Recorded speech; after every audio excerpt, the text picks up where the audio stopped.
Christopher Schindler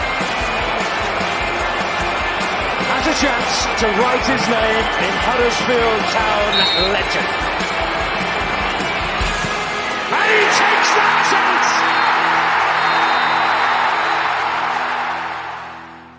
Always be conceding. ABC, easy as 1, 2, 3. Yes, it's the warm-up episode 123, and it's your host Brady Frost, and I'm joined as always by Mr. Tom Bradshaw. Tom, how are you doing? Brady, I am excellent. How are you? You're excellent, are you? Yeah. I'm brilliant. I'm absolutely awesome. I've never felt better. Well, I feel great because I went to that game on Saturday, and we don't have a guest joining us this week because surprisingly, no one wants to come on to preview a Huddersfield Town game when you've just lost 4-1 to your rivals. I'm not great. You're not great about the football. Everything else great apart from that. Yeah, it's all right. It's doing fine. Yourself? Yeah, good. I had my Halloween party the evening after that game. Oh, did you? Did you go as a captain of a ship? I didn't. I went as it's very niche, and I don't know if people all know, but Tom, are you familiar with the Simpsons Treehouse of Horror? Yes. Right. You know the episode where the advertising comes to life? Yep. I was Lard Donuts mascot. Excellent. Yeah, it was good. Wow. It was. Do you know what? Cheaper. Like I feel like this is the northern. What did you use for the big donut though? An inflatable pool float of a donut. Brilliant. I thought it was pretty good. And did you yellow up? No, I didn't yellow up. I considered yellowing up. Can't yellow up these days. No, I considered wearing yellow paint, but in my experience, you're always washing that off and it doesn't quite come off. And then I didn't want people to think like I had a vitamin D deficiency. Yeah, you could look terribly wrong, couldn't it, for the rest of the week? So you probably made a wise decision there, Brady. Yeah, maybe I'll post to the listeners. They can have a little look. I'd like to see it. Definitely. You'd like to see it? Okay. Yeah. Okay, I'll do a little post. Yeah. Anyway, speaking of yellow, do you want to talk about this Watford preview? I think we've kind of decided we'll get a little bit light on the preview because I think there's a few things we want to get off our chest. Would that be fair to say, Tom? I think so, yeah. But I mean, it's still going to be relevant to a massive game coming up for Town. This, I mean, it's annoyingly that's what it's turning into, isn't it? Now it's starting to turn into every game's a big game because we need to get those points on the board.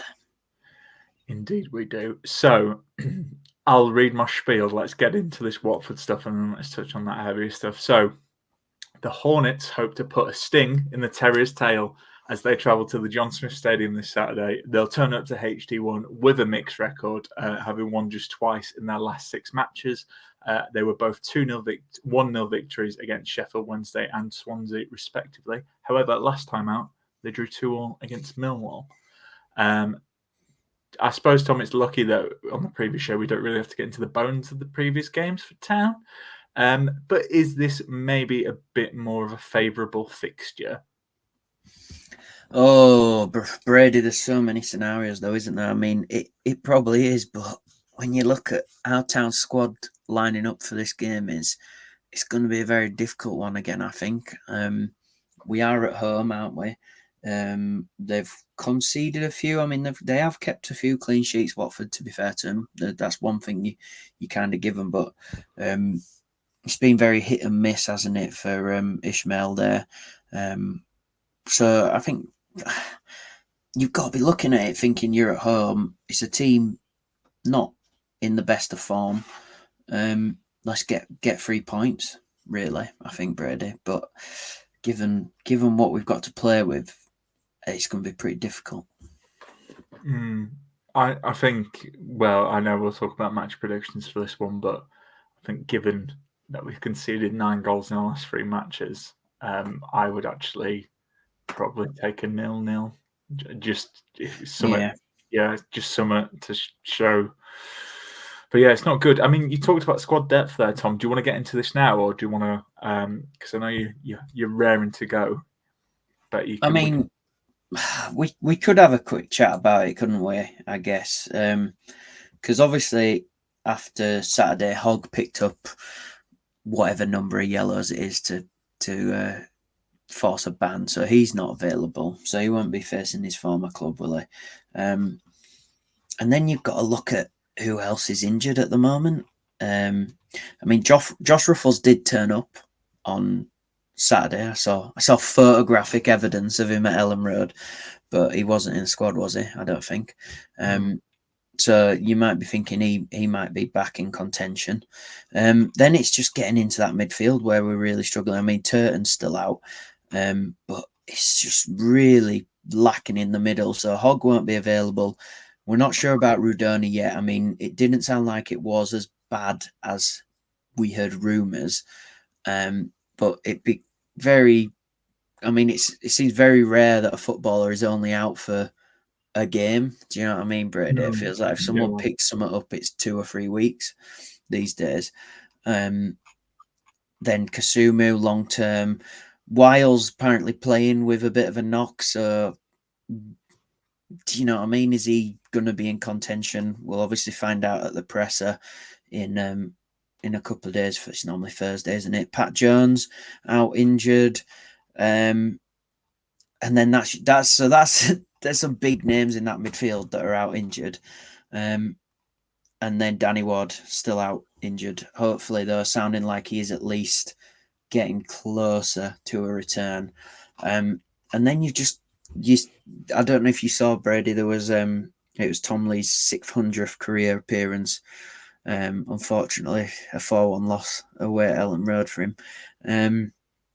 But Town put a photo out, and you're kind of looking at it thinking, bloody hell, if that's the squad of players we've got, it looks like half and half B team and your first team squad. So you had the likes of Luke Daly, Lependa, who actually did make the bench the other day, Ben Midgley, Michael Stone. So that's 3 midfielders out of the 4 as well. So you're thinking that those 3 lads, young B team lads, are potentially going to be in the squad on Saturday. And it's kind of, I mean, I love it. I love the young lads getting a chance, but it's like almost like a tidal wave of youth coming in, and that's not the way to do it, is it? To throw them under the bus? Not under the bus. Throw them into the deep end so quickly. And we've seen in the past where we've had to do that to players, and it can affect their careers going forward. Things like that. It's a lot to ask them coming in at a time like this when, fans. Kind of the toxicity around the club is rising and things like that. I kind of feel for them a bit if they're going to get thrown into this environment and it doesn't really go our way. I mean, have you got anything on those players, Brady? Is anyone that kind of stands out and you look forward to seeing, like from the B team coming in? Do you think they can handle this level of football yet? I think, look, we do not know what their thoughts are of the academy, and there's been a lot of turnover. I just always feel with Town, since Lewis O'Brien broke through, they've been trying, and it's very important. And obviously, we've done podcasts with David Hartshire where we talk about the importance of the academy and people breaking through. And for Town to be sustainable, they need to give young players a chance to make mistakes and develop, and then hopefully either keep them or sell them for a good profit. I just feel at the current moment, and maybe for the last, and this could get better, but I think probably for the last 18 months, the way Town are having to bring young players in, you got a higher chance of them turning out, unfortunately, like Ryan Schofield did, than a Lewis O'Brien. Having to answer your question, Tom, I don't know, Upenda, I think it's Upenda, so do correct me if it's wrong, listeners. He's really highly thought of. However, it's asking him a lot. But look, we ain't got a lot to work with, and you've talked about that squad depth. he probably might have to start because I agree with you. I don't think Radona's going to make this game. So maybe it is a chance. And look, you can flip it either way. I think because we're all feeling a bit pessimistic about Town, you think, it's not going to work out well. But he might come in and absolutely grab his chance. Every player's individual, and can do differently. So maybe he's the one that gets talked about, and he's been talked about for quite a while. The other thing you can do is, you can say that concern about Hogg. You could bring Reg into the defensive mid, like to cover. He's, I know, but this is the thing. Like we're not, and we'll come on to it because we want to get into a rant about it. But I think it is just like a few options, and I hate to be that guy, but this is kind of exactly what I'm talking about. Like I would have kept Dwayne Holmes, and people like that. I mean, at this point, Tom, I know he's unfortunately, I don't think that is any way back from at Town. But again, like even Scott High would who's on another county. At least he's got championship experience and even first team experience under his belt. As much as Town fans, not all Town fans, but quite a lot seem to get on his back for no reason, really, in my opinion. He's got that experience, and I'd be happy to drop him in for 90 minutes. Do you know what I mean? Whereas I think that Scotland, mate. Yeah, I know, and that's the stupid thing, Brady. And it's like for young lads to succeed these days, I think they've got to be surrounded by kind of first team professionals who are going to be really good on the pitch and kind of guide them through situations and moments. And another thing that when I look at this squad, I've just been looking at the first team players we've got and seeing it, and when we were going through that list of injuries and stuff, and just another thing, I just see a lack of kind of leaders in that group. I feel like we've had that for a while at Town. I feel like we haven't had a group of leaders since we got promoted to the Premier League. I remember when we brought in all those lads, and it was like they've all either been captain or been very, very influential at their former clubs. Like we'd never really heard of Schindler or Heffler and all that, but they'd both captained their former teams. And it's quite rare, do you know what I mean, to build a squad like that. But you had really good personalities. But now it's like Hoggy is your only one on that pitch that I kind of see guiding, playing as a team and being I don't know, kind of strong enough to put his opinions out and speak to other people in a way that's potentially constructive, if you know what I mean. He never looks like he's playing for himself, whereas I think we've got a few players who very insular and don't really look like they're doing constructive criticism on that pitch. It's more like starting little arguments with each other, and bringing kind of young lads into a team like that can be a bit of can not work very well, can it? I think you want to do it from a position of strength, and we're just, I don't know, with Town we don't really have that, do we? For the youngsters. But look, who knows? You could bring in Tom or Yopenda and he could do well. You could bring in someone that we don't do well. I think I don't want to put down the youngsters. I mean, we've talked about it, Keane Harrott and Carl Hodlin. I think it's put a lot of pressure on young players who, ideally, I wouldn't like them to have so much pressure. I'd like them to probably should be out on loan, really, making mistakes and not having the spotlight. But then also, it's an opportunity for them to grab a chance and take that chance, as it were. But Tom, let's talk about History Corner, because I feel like we're having the starter here, and we've got a juicy main that we want to tuck into. All right, yeah. Let's go for it then, Brady. Play that jingle. Playing that jingle right now. So, Town versus Watford, Brady. There's only been 34 meetings between the club.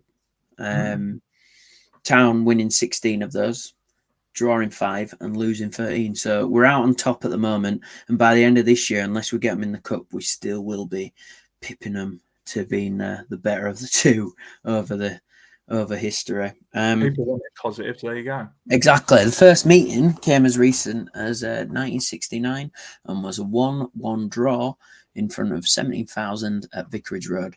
And it was defender Trevor Clark with a goal for Town to get a point where Town had a semi-decent season, I think, that year.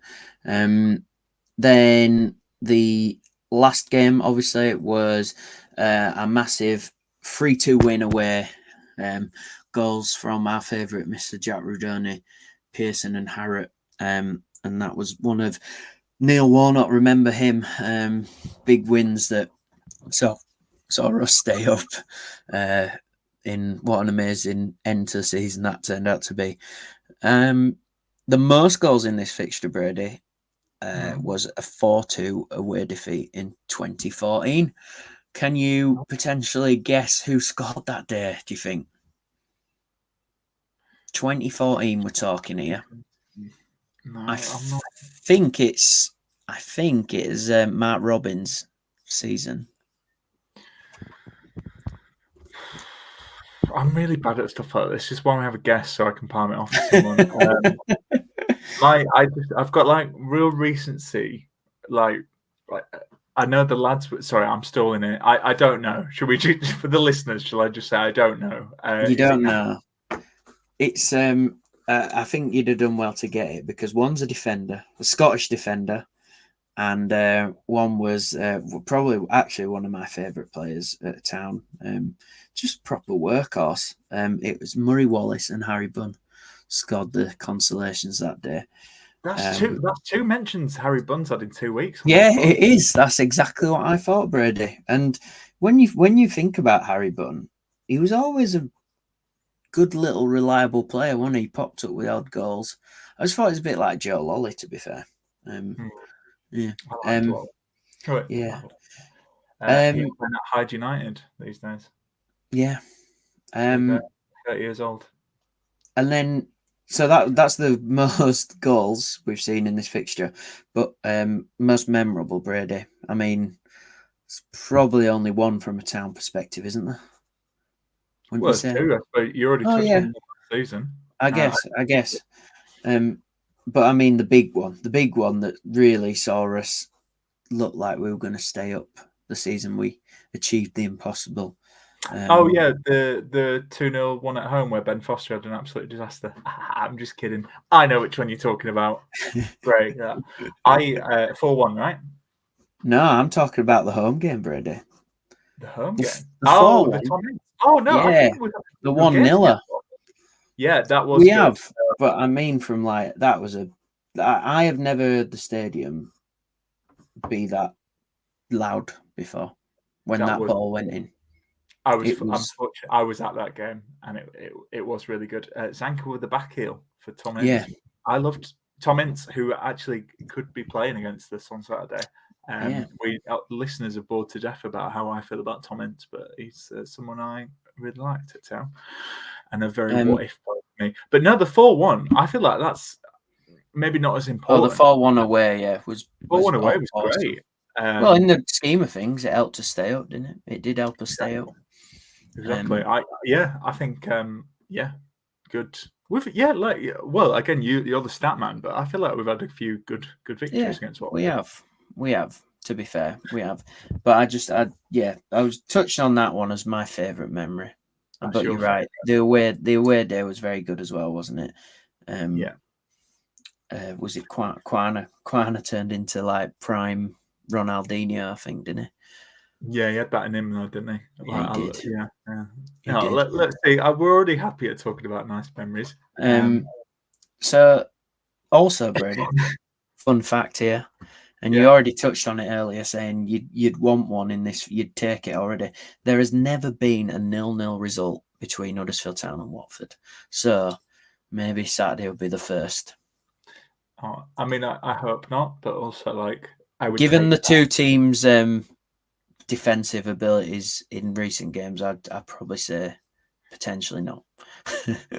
Well, Tom, I know this is your history corner. Can I add a stat to, I suppose, Watford's recent history? Yeah. As far as I'm aware, they've only won one game away from home this season. Oh, well, at least it's not 0, because then it would have definitely been their first away against Town, wouldn't it? Well, fingers crossed. Played for both. You've already touched on it. Tommins, obviously played for Town 33 times, but most of them came in that Premier League season. The first one, only scored 2 goals for Town and 1 against Watford. And obviously he is currently at Watford. We've got Lees in it, defender, made over 70 appearances for both clubs, scoring twice for Watford and once for Town. Hoggy, obviously joining Town from Watford, made about 78 appearances for Watford, and what a legend, made over 320 appearances for Town now, Brady. Part of that very famous Troy Deeney goal as well, and he heads it down to Troy Deeney in the build up to probably the best goal in playoff history, I think. Oh yeah, I'd agree with that. Also, I don't know about you with that goal, but obviously it's a classic. But every time I'm just like, I can't believe Hogg's there. Like I know it's a breakaway, but I'm still always like, that's so weird. When you hear all the names, don't you? It's like Almunia saves, Forestieri, Hogg, Deeney. It's Hogg, and it's like, what is Jonathan Hogg there? What a header! What an assist for Hoggy. And then Nigel Callaghan, who made over 200 appearances for Watford, and later in his career only made 8 appearances for Town in 1991, whilst on loan from Aston Villa. And that is your history corner this week, Brady. Fantastic. Because we've rambled for quite a little bit there, is there anything you want to say about Watford before we go to the fan phone in? Well, not really. I mean, 5 clean sheets this season, so you kind of got to look at that. And I mean, it's very interesting looking at their results. I mean, Ishmael, we know he can do stuff, but since Barnsley, it's always been a bit. It was very funny, and I don't know if I haven't spoke to Joe yet. I will speak to him in the future. But who I'm going to speak to about Watford, when they put up that he'd signed the contract, did you see that when Watford announced that Ishmael had signed a new contract, it was like they were trolling the whole of the football world because they just put club statement about Ishmael with the corner flag, and everyone just thought he'd been sacked already, but they've actually given him a contract for the next couple of seasons, haven't they? Which surprised a lot of people. So yeah, they've obviously still got some decent players, but I feel they're not as a strong force as they have been in the past. So I mean, speaking of young lads, Brady, you have got to look at promise like that, and I think they're roughly starting to find a balance of like just senior pros and bringing in players like Ryan Andrews, who's a right back, might play Saturday. I don't know. He's played quite a few games this season. 1 goal, gets right up and down those wings, and then mixing him in with people like Sema, who also just all over the place, and we kind of know the quality there, don't we, as well? So, but I mean, it's all about me going on here, but let's talk to someone who knows a bit more than me. And I caught up with my mate Joe, who lives in Watford and watches them quite a lot. So yeah, here we go. Hi Joe, mate. Thanks for joining us. Tell us about how Watford did last season. In a word, under par, but it was really disappointing. We started the season with marquee players like Emmanuel Dennis, Ismail Assar, João Pedro. We had an up-and-coming manager like Rob Edwards there. Then we ended up reverting to type. We sacked him, ended up with 3 coaches over the season, and we finished with something like 16 wins, 15 draws, 15 losses. Probably weird to note that we started this season with none of those players, and Rob Edwards went and took over our biggest rivals and took them to the Premier League. Yeah, the cruel world of football, eh? Tell us a bit about life under Mr. Ishmael, though. How's that going? Apparently, he's addressed a lot of the training ground disciplinary issues that existed and have been allowed to fester over time at the club. Club communication on that front is never that big, so you have to read between the lines a lot. the football's not hugely inspiring, but everyone seems to be playing for each other a lot more than they were under previous coaches. So yeah, and I mean it's probably important to note that this is probably the worst squad on paper at any time we've had probably since the Pozzos took over like 10 or so years ago. Are there any standout players for Watford so far this season? I'll give you 3. So Mateus Martin's definitely our most technically gifted player. Plays on the left wing. He's on loan from our sister club Udinese. He loves cutting in and shooting, and certainly if we were to produce a big moment, that'd be from him. Future star would be Yeser Espria. Plays anywhere across the front 3 and attacking mid. Loads of skill. Probably is still a little bit on the young side and a bit sort of skinny, and probably could do with filling out a little bit. The same sort of thing was said about João Pedro a few years ago, and we only sold him in the summer for 30 million quid to Brighton. So yeah, I'd say he definitely has the same sort of potential as João Pedro did back then. So, and then yeah, a crowd favourite, or at least amongst my group of mates, Ken Summer, who plays across the left wing, can fill in left back, and has played centre mid a few games. Hard-working lad who's come up with some big moments over the years. Seems like a decent fella. He's often the first one you see at any kind of community work that the club has ever put in on. So yeah, definitely a favourite amongst the crowd. So yeah, a bit of a tough start to season for you, but I guess it's all picking up a bit now, isn't it? I mean, how are the team currently performing? As I mentioned earlier, the players seem to be playing for each other a bit more.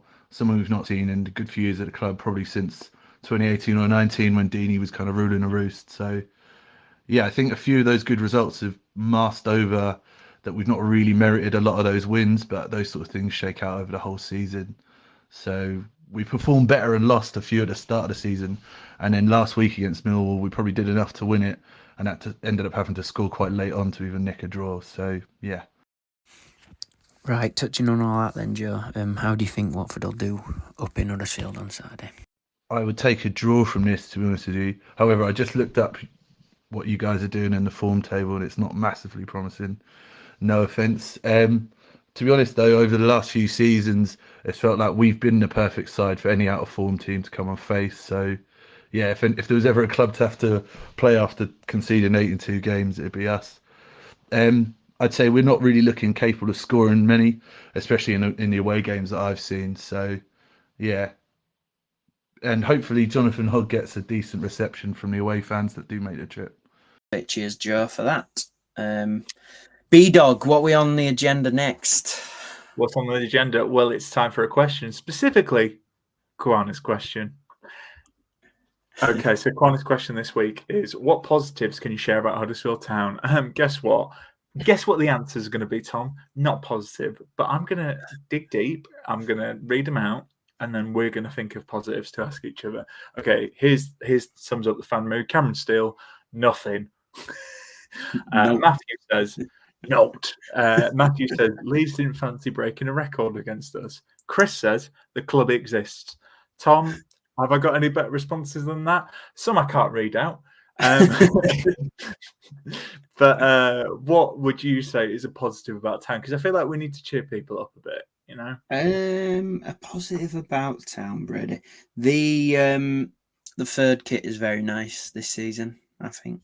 I think the home kit's pretty nice as well. It's still always black socks for me. Always black socks.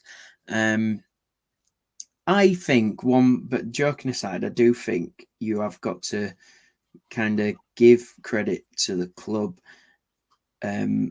because they are starting to follow up on some promises, the promises that they can kind of fulfill early on, which is trying to improve the fan experience. So we have seen more input in the kind of fan park and different things turning up before the game. There's been more of that, which is really good to see, isn't it? So I'd say that's my positive at the moment, Brady. It's difficult at the moment. I mean, what is your positive? Well, I'm going to read a few more listener ones because they've actually been flying in while we're recording. Oh, excellent. So this also gives me a chance to think. Joe Riddleston says maybe the fact Radoni's injured might put some clubs off in January. That's a good point. He's been very good. Mark Harrison says we're going to have a Chelsea-like spending spree in January, but hopefully, unlike them, it'll include a striker. We'll come on to that later. Joanne says, my grandson, who is 6, is still excited that he's going to the game on Saturday. Win, lose, or draw, he's happy to cheer Lee Nichols and enjoy his pre-game hot dog. That's nice. That's nice. Very nice. Marcus Burler says, some of the small changes so far, like the big screen in the fan zone before the game, because the TVs are very small on the ground. Listeners may have heard for our Leeds preview, it was post Cardiff game. I was in the little fan zone.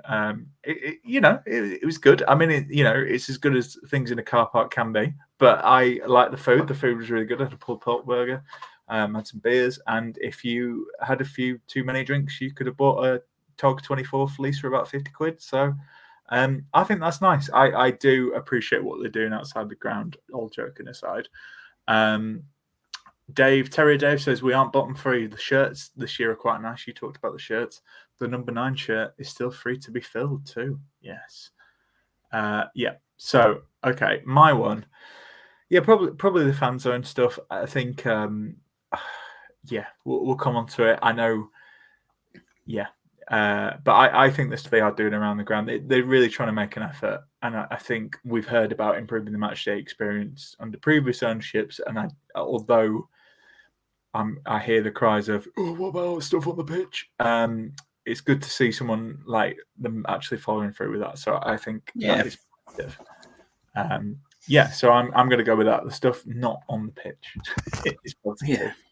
And it's like things take time, Brady, don't they? And like, there's been very interesting. I mean, I think you can, if you wade through things on good old Down at the Mac, you can see rumours, if you can call them rumours, about what happened over the summer and why certain signings weren't made and things like that. So there's always something there. It's not, by the sounds of it, it's not like certain signings were not tried to be brought in this season, and for some reason it didn't happen. But I think you have got to say to the club, well done for starting to listen to what Town fans did say was lacking that was off the pitch. And hopefully it'll just get better. Yeah. Tom, do you want to say all those rumours down the Mac and get us into trouble? The weirdest one for me was that Neil Warnock's actually secretly an alien. And the weirdest one for me is that Kyle Hudlin is actually 2 people, and it's just like 2 kids, one on. Do you know that one where there's like one on the other's shoulders? Speaking of Carl Hudlin, he was warming up at halftime near as I was sat with my mate, and we were sat, obviously because of the way fans, we were right next to the tunnel, so his view was obscured. And then he just like came around and he was like, oh, like, because he was so tall, he was like, this guy's massive. I was like, yeah. So there you go. That made me laugh. Shout out to Ish. Okay, we're at halftime here, so as I always say, I always nip down to get a beer at halftime. That's what I do. That's part of my pre-match routine. I like it. But if you can't wait that long, go on magicrockbrewing.com. They sponsor this podcast, and they will give you, the lovely listener, 10% off any orders that you do online. Only if you use our code AHTTC10 to get it used. And we will see you after the break. Right, Tom, we've danced around our starter. Let's get stuck into this main course. I did a poll because I was at that game, Ellen Road. You could add a B in front of it, and that spells something rude. We said, so I did a little poll because I heard these at the game, and we'll see what I thought of it. But I asked the listeners, were the anti-Darren Moore chants at Ellen Road on Saturday fair to the manager? And 60% said yes. 33% said no, and I gave people the other option, which is like, well, and explained, and that was 5.7. So, Tom, what do you think that's fair? Do you think it's fair? Because there were some that were a bit rude. There were some that you were getting sacked in the morning. there was a lot of like, there's only 1-0 Warnock. Do you think that's fair, Darren Moore? That's the question.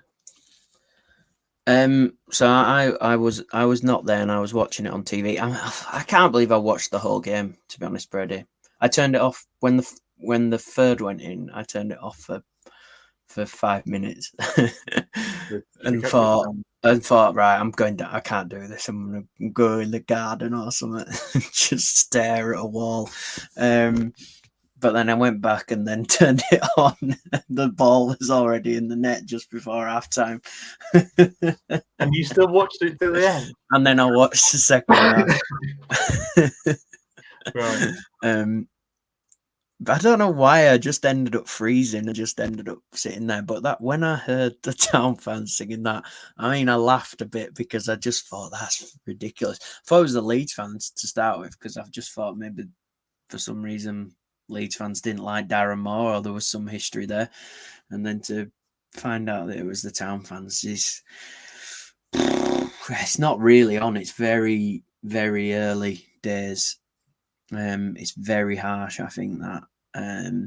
But I do think it's kind of this has been building up for months, if not years. This kind of, I don't know, there's just started things to build up in the fan base. I think like people are attacking Moore, people are attacking Nagel, and it's kind of like they've both only been here for such a short period of time. There's not much they could be doing about it. On the other hand, I do think the way Darren Moore did set up on, I can sit here as like just a guy who draws pictures and be like, yeah, well, Darren Moore should have been playing 3 at the back with two wing backs. You know what I mean? Like, it's really rich coming from a fan saying, no, he's set up terribly, but what do you know about Procreate and right? Exactly. But it's just like it. As much as Leeds took their foot off that gas in the second half, Brady, you saw more structure. You saw it's just seems a little too late. I've gone on a bit there, so I thought it was harsh. I did think it was very harsh. And Cozzy said on our chat about Mo going down the tunnel straight away, and I guess kind of shot himself in the foot a bit there, because people might hold that. Certain Town fans might be a bit like, yeah, he shouldn't have done that. I mean, I think if you just go up to the fans at the end anyway, you're going to get abuse either way after a defeat like that. I've got to be honest, I mean, what you were there, you were actually there, Brady. So me actually hearing it on the TV, I was shocked. But what was it like being in it? Did you join in? I bet you started the chant, didn't you? Yeah, I started it, and I tried to like fight him on the pitch. The tunnel thing, like going straight down the tunnel, right? I get it, but I've got to be honest. I didn't notice that. Like, I was next to the tunnel and I didn't really think about that. That wasn't what was crossing through my mind. And like, I'm not sticking up for him, but like, if someone was saying to me, I'm going to get sacked in the morning, I have slightly different opinions about going to for example, like, you know, in like French football, when the ultras go give you like a dressing down after you've lost on a microphone, I'm like, what? If I was a footballer, that would drive me mad. It's like, why is some like coked up drunk man with a megaphone telling me that I need to do better? But I realised that's not what everyone thinks like, and I could see why you'd get annoyed about. I thought I thought that was really unkind, and like, I think, and we saw in the comments, I think it's just really hard. Like, look, like, you can review and reflect on everything in the moment.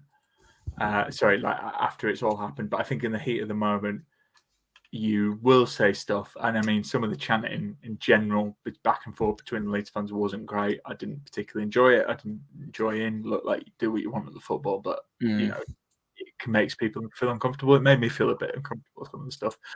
I just think it's unkind, and look, like, we had a bit of a chat about this before we recorded, but Okay, I'm just going to say it.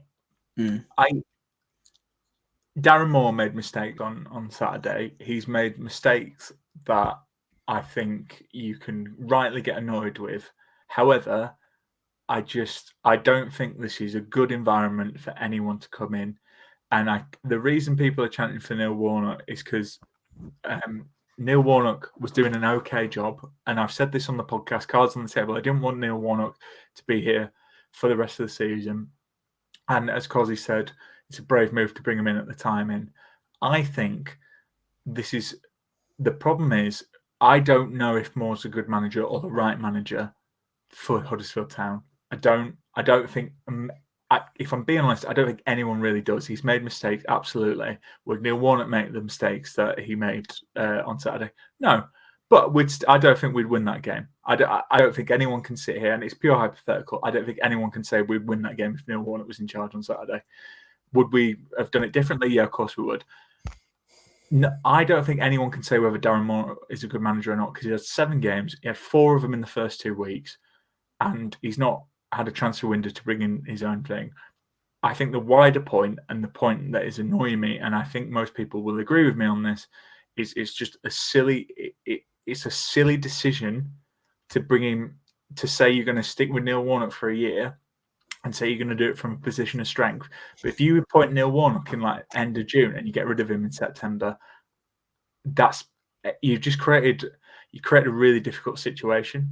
And look, like, we all make mistakes, and I feel like you touched on it there with Nagel and Moore. Like, some of this stuff is years of being, I don't know, them dressing up things that aren't maybe the best. But the problem is, how can Moore is probably the first manager we've had in 4 years, 5 years, like maybe you could say after Carlos, where like he's following someone who was doing an okay job. Like, Carlos resigned and we were in a bit of a difficult situation, but that's a club issue for me. That's not a Moore issue. And I think Neil Warnock was getting a really good job out of this side because I think the circumstances are right for him. I don't think the circumstances are right for Darren Moore. And I've said this to you quite a few times off air. We are just going to have to limp till January and bring those people in. And they will back him because they have to back him, because it makes their decision look foolish otherwise. And I know that's not good enough. And we've got another 10, 11 games before that. But the argument I would say, right, is if people say Moore out, if Moore is not the person, who is that person? And people will say Neil Warnock, but they don't want him. And they for whatever reason he left. So I don't know another manager, because Neil Warnock's not an option. I don't know another manager who comes in and does a better job with the squad we have currently. Neil Warnock was getting wonders out of this squad, because he's that type of manager to pick something out. But like, if they want to go in a different direction and bring in someone who's going to improve the team over time, then they need to give him the tools. He's not had a window. And I feel like I'm going pro Moore here, and he's a nice guy and stuff like that. Like, but I can't judge him on this. Like, we're losing 4-1 to Leeds. Yeah, it's not great, but we've got a 40 million. They've got a 40 million pound signing, like a 30 million pound winger, going up against the third choice right back we signed on loan from Stoke. He's got Keane Harrott, who I actually think has done an okay job, as his only choice up front. Like, I don't see any manager doing a better job with the tools that we've got at the moment. I don't. And like, they don't want Warnock, and like, I just think it's a silly decision, and it just puts so much pressure on Darren Moore. And I actually think that's the thing that's unfair here, because people are going to have an agenda either way, and I realise I will stop here, but people get an agenda either way. If Moore gets backed in January, people are going to go, well, why didn't you do that for Neil? If he does a terrible job, we should have never got rid of Neil. So I just don't feel like Moore can win. Oh yeah, I mean, that's honestly, as soon as we got rid of Warnock, the first thing I thought was, whoever comes in won't last till the end of the season. I think it's going to take, honestly, I think, because like you just said, Brady, everything will always come back to, Warnock had done this, Warnock would have done that, look what Warnock was doing. I honestly think if they really wanted Darren Moore, this sounds mad, they should have either given it to someone within the club for a few months and then brought someone in, or maybe more or something, or brought in basically like a fall guy, because it's like it's similar to when Wagner went and you bring in Seaver, and as soon as like everyone thought, do you know what I mean? He should not have been here at the end of last year, and that going into the championship and things like that. You're following someone who's had success. You're following a legend. It was always going to be. It was always going to be hard for whoever it was. But like we've already touched on, it's a build up of things as well. It's a build up of what people are just getting frustrated by throughout the last few years. Lack of investment. Maybe not even lack of investment, but just the wrong investment, bringing in the wrong type of player, kind of wasting money on certain players and then not making money on them, not being able to keep hold of managers. I mean, in reality, right, we should have had Corberan all of last year.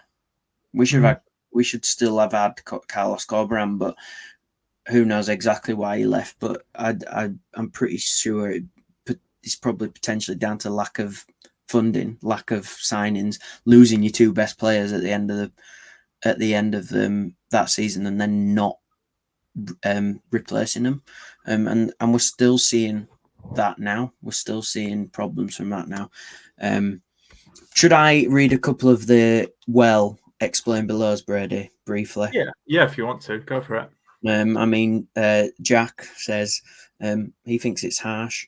If he's bad, then he's bad. It's not his fault he's got the job. It's early days, and should we really be that harsh so early on? It is only, 7 games? And like you said, the first 4 were within the space of 2 weeks. I would say it's a bit disappointing that I've not really seen much after the international break, though. That has disappointed me a bit. Philip says we have to be fair and say he's been thrown into the deep end. However, his tactical decision and lack of viable plan Bs are purely his own doing. The derby summed it up. Leeds have arguably the quickest attacking side in the league. And how do they score the first goal? Preventably countered. That first goal was horrible to watch. I mean, it was. I think Matt said it on the main pod. Leeds kind of becoming aware, thinking, "Oh, look how good we are at the counter." But when you isolate how Town set up for it, it's absolutely shambolic. This is, I mean, I don't want to go on because we'll end up going on for about 2 hours here, Brady. But whilst I was watching that first half, these are a few things that ran through my head. It was like, so when you get an FA Cup game and you get a team from like National League playing someone in the Championship or the Premier League, sometimes they up the game. And do you know what I mean? They have a good game, or sometimes it looks exactly like that first half looked on Saturday. Like that town team looked like a team coming up against getting absolutely destroyed by a team in like golfing class. It was so bad, and these. As bad as you can say, the players aren't good enough, but they're still supposed to be tier 2, tier 3. Do you know what I mean? Quality players. None of these players should be playing in the National League kind of thing. You know what I mean? That kind of level. They should all be. They're all good enough to be where they are, or they wouldn't be there. And it just felt like you could see it coming. We weathered the storm for 20 minutes. Yeah, well done. Then we concede the goal. And then it's kind of like, well, then maybe you should shore it up a bit. But we didn't. And that kind of comes down to the manager. But then another thing we touched on, Brady, off air is this team. There's a lot of weak players in this team. And Darren Moore seems like a lovely bloke. I don't know what he's like in the changing room, but when he's doing his match interviews and when he's on the side of the pitch, I don't really see him firing a rocket up anyone's ass. Do you know what I mean? I don't see him getting people motivated to get stuck in, be aggressive. And I think part and parcel of being successful in the Championship is being a very aggressive side. And we lack players that are aggressive massively. I think it's interesting, right? Because I was listening to something talking about how you don't really see like manager like Darren Moore. I mean, we've seen a clip of him at Sheffield Wednesday after they secure that amazing comeback, and they just all say like your mindset and getting us into it. I think it's Barry Bannon, But I was listening to something, and they were talking about what Arsene Wenger had to say. I always find with football as well, like if you want a quote about something, you can find an Arsene Wenger quote. Yeah, and he always said like, you should only give one absolute rollick in a season, otherwise it loses impact. Now, I don't know if this game, and I agree with you. Look, like tactically, I was at that game. Tactically, we were wrong. I think he should have changed it a lot quicker. I don't want to keep singling out Tom Edwards, but he had a terrible first half. Got rightly hooked. I don't think Nakayama was great. The thing is as well, like Nichols as well. Like it's hard to. Edwards was not great, but I think there was a lot of bad performances there, and I know we don't talk about this enough, and like maybe people don't want to get into this, but I just think a lot of this is mental as well. Like it's a mental thing. Like it's just but Brady, I feel like we've been saying that. Well, no, but we have. For about 5 out of the 6 last Town squads.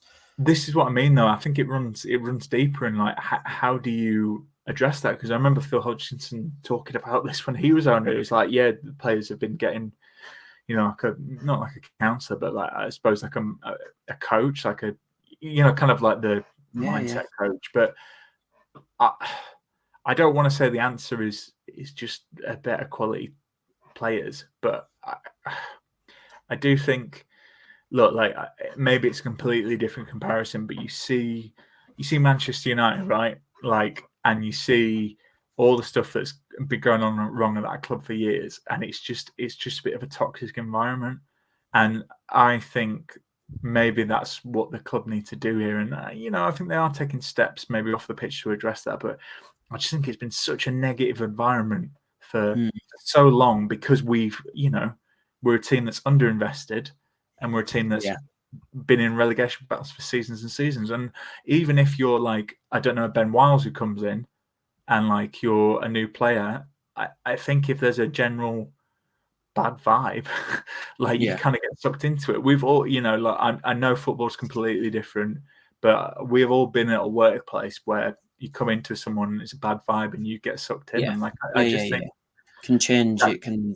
I mean, it can change things completely, can't it? Brady, we've spent about half an hour doing that, and Quell Panama on Twitter sums up pretty much what we've said.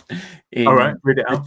It says, the inadequate squad he inherited has been further depleted by injuries, and he has been compared with Warnock, who's been elevated to a godlike status by many Town fans. When who knows what would have happened if he had stayed. That's their well. And then Flinty, just to throw in another one, says, no, it's the owners. We all knew getting rid of Warnock was a mistake. And there's a couple of mentions of Cartwright, who appointed Darren Moore. Yeah, I mean, who knows? But I mean, people were blaming Lee. People were blaming Dean. Like, I think it's early days. Like, the only thing I can say about Nagel is, right, I think the tweeting does rub people up the wrong way. But like, he's going to do that. That's fine. But like, the only thing I do think, and maybe this is why we need to wait and see, is we've heard the words before. I think this is the thing you talk about, the general malaise. We've heard a lot of words. We need to see action. The only confidence I have is I think Nagel has the money to see that action. Like, I really do. And like, we need to have a window. And I think Stephen Chicken talked about it, where we get the bet. I'm not saying we need a left back, but where we get a Toffolo, where we get a Smith Rowe, where we get 4 or 5 players. And like Cosy said it, and maybe it's someone to believe him, and maybe this is the hope I can give to Town fans, but I think the positive you can say is it's so bad that they have to do something about this. And I know we said that last season and the season before, but it is bad. And I think because Nagel has probably more money than Dean Phil, we don't know to the full extent, but I get that impression. Yeah. I feel like they will do something about it, and that's the difference. I feel like Nail can back up those words, whereas previous ownership couldn't, didn't want to, Exactly. or whatever reason. Yeah. So that's your Yeah. hope.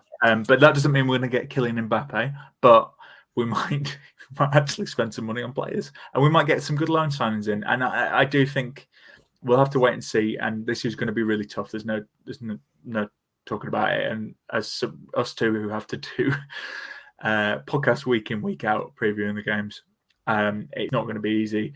But I just think, come January 31st, we're going to have a better squad because we just have to. We have to. And I think they recognise that, and I know that's not great, but look, like if that, I know it was an internal target, and maybe Warnock said that because he did, like, same with the.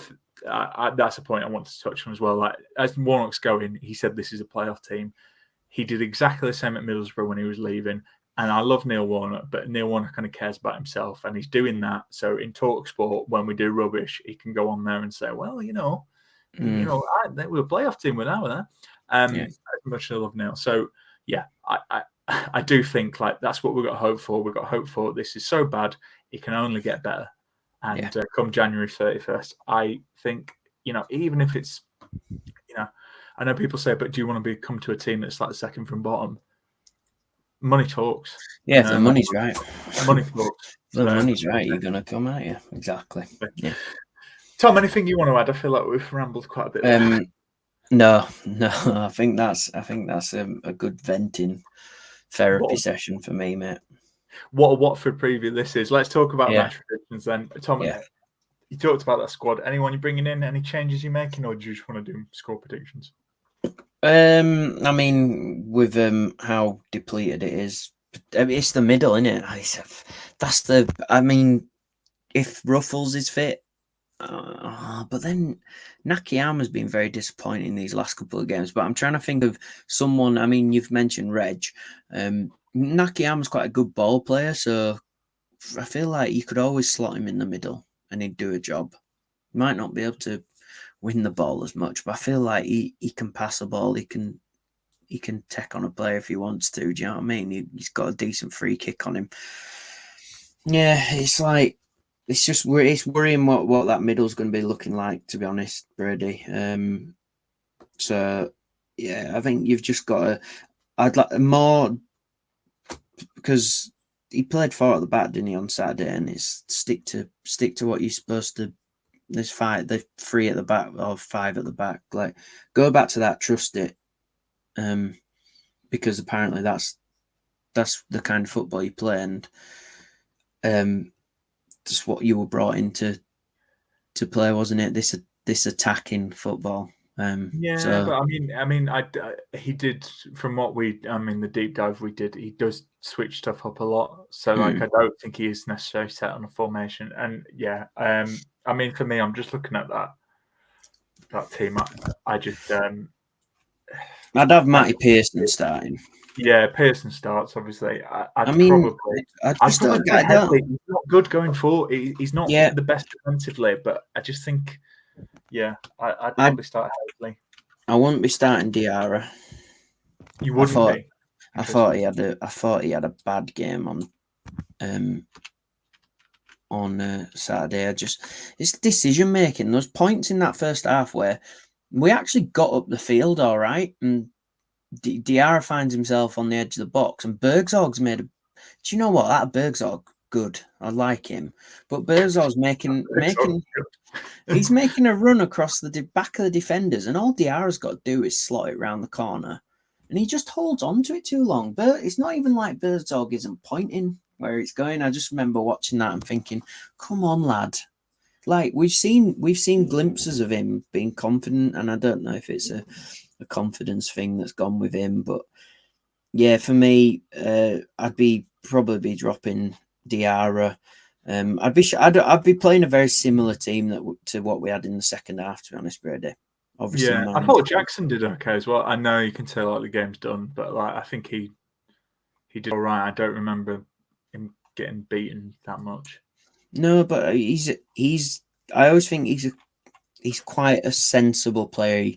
When he gets the ball, he knows when to let it go. He's been a bit funny defensively now and again, but it's just simple stuff we need to do on Saturday. We need to do the simple things. As soon as you get that ball, move it along. Don't hold on to it too long. Yeah. With that in mind, then Tom, let's talk score predictions. What are you going for this?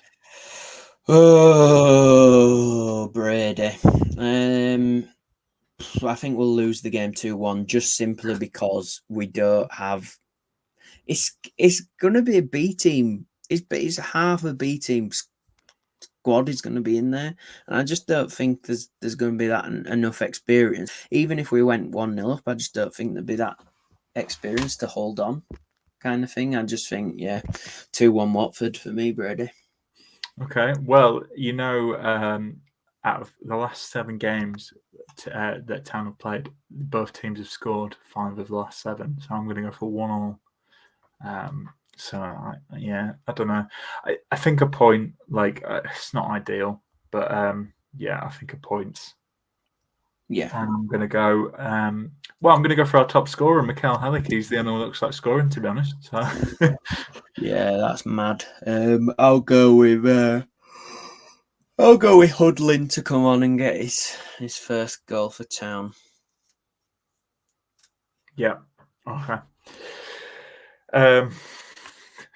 So, Tom, I think we'll end it there. Is there anything you want to add? I think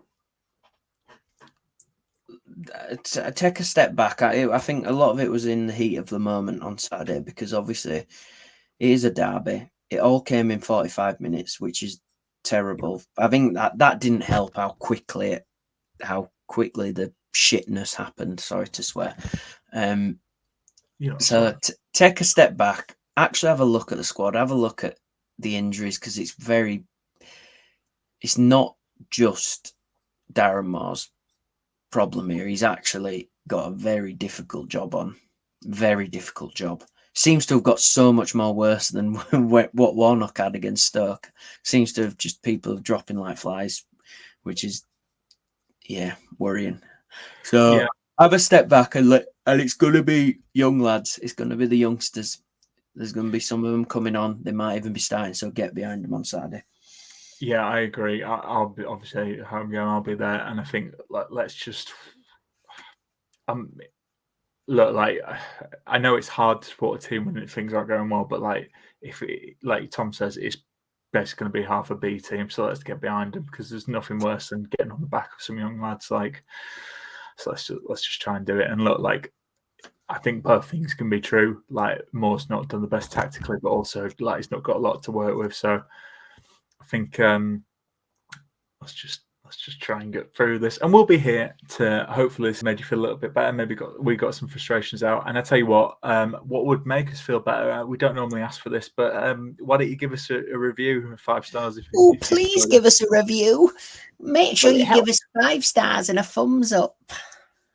It helps other people who don't know the pod maybe find it. But yeah, why not? I haven't asked for that in a while, so yeah. And make sure you say how much you enjoy listening to Tom Bradshaw speak. That'll go down well on the Spotify algorithms, won't it, Brady? It will. So do that. And we'll leave it there. Tom, thanks for coming on. Thanks for listening if you made it this far. And we'll be back to preview the next one to toughen out and up the Town.